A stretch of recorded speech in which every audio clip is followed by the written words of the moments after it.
sur le drapeau bleu, blanc, rouge. C'est une C'est un fierté. grand peuple. C'est une fierté, Bien c'est un sûr que grand c'est une peuple. fierté. C'est une Bien sûr, fierté. Et aujourd'hui, les Français n'ont plus le droit de dire qu'ils sont fiers d'être Français, parce qu'on va les taxer de racistes. Soyez fiers d'être Français. Moi, si vous êtes raciste, je vis avec vous. Il n'y a pas de problème. Moi, je suis là. Moi, il n'y a pas de problème quand un Français est nationaliste. J'en ai rien à foutre. Il a raison. Sois fier de ton drapeau. Sois fier de l'histoire française. Et wallah, quand on voit le peuple descendre des gilets jaunes et tout, c'est pas grave. On voit que le peuple français est un peuple qui a tout le temps fait la révolution, Rouya. L'histoire nous l'a montré quand même.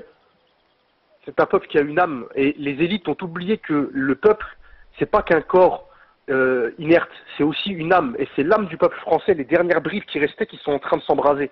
Et les gens, ça, ils l'ont sous-estimé. Et de la même manière, au Maghreb, on a une âme au Maghreb, on a une âme maghrébine qui est plurimillénaire.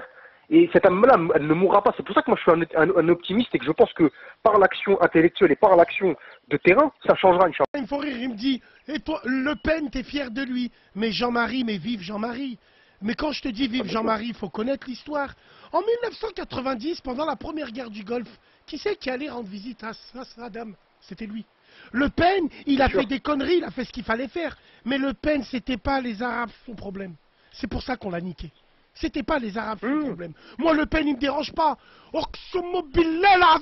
Je préfère 100 fois Jean-Marie Le Pen que Harlem Désir, que Drey, que Julien Drey, que toute cette gauche caviar, Bobo, Woody Woodpecker là, eux là, toute cette gauche là, Malek Bounty, toute cette gauche de merde, je préfère 100 fois Jean-Marie Le Pen.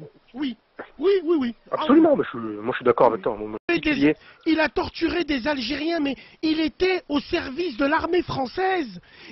C'était même pas un homme politique. Tu veux savoir ce qu'il a fait, le général de Gaulle, qui était un grand homme? Moi je l'aime bien. C'est un grand homme. Tu veux savoir ce que le maréchal Foch? Est-ce que tu veux savoir ce que Delattre, tous ces grands généraux, le maréchal Juin et tout, tu veux savoir ce qu'ils ont fait en temps de guerre? Ils étaient en guerre. Le Pen, il n'est pas allé en Algérie gratuit. Il n'a pas pris des gens gratuits, il était en guerre.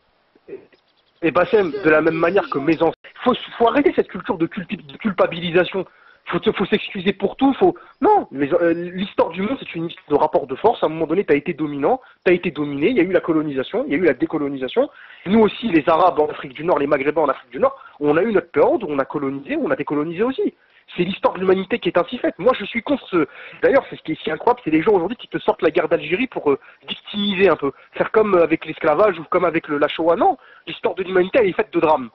Voilà, aujourd'hui, on va pas demander 150 000 ans, les Français vont pas demander aux Italiens de s'excuser pour la colonisation romaine, ça n'a pas de sens. Moi, cette idéologie-là de la culpabilité,